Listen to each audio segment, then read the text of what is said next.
Ne etməliyik ki, beynimizin sakitliyi, hüzuru olsun, beynimiz ancaq yaradıcı tərəfə danışsın, öz-özümüzlə ancaq gözəl ideyaları müzakirə edək, danışaq, yaxşı tərəfə dəyişək, inkişaf edək və beynimizin, belə deyim, danışan tərəfi ancaq Hı hı. müsbətə Hı aparsın hı. bizi. Bunun üçün nələr Aha, eləməliyik? burada öncəliklə qəbul eləməliyik ki, beynimiz susmayacaq. Bunu bir norma kimi qəbul eləməliyik.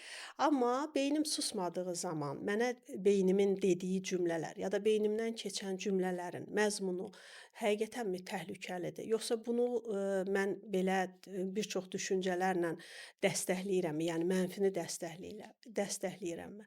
Beynimdə hansısa bir situasiya ilə bağlı mənfi düşüncə yarandığı zaman ən yaxşı suallardan biri də ən pisi nə ola bilər? Ya da Hımm, bu baş verən hadisə müsbət və mənfi tərəfləri nədir? maraqlı. Məsələn, bu sual bizə həyatda çox kömək olur. Ən pisi olduğu zaman mən nə edə bilərəm? Yəni bir təhlükə yaradırıq da beynimizdə və o bizi narahat eləyir, o düşüncələr.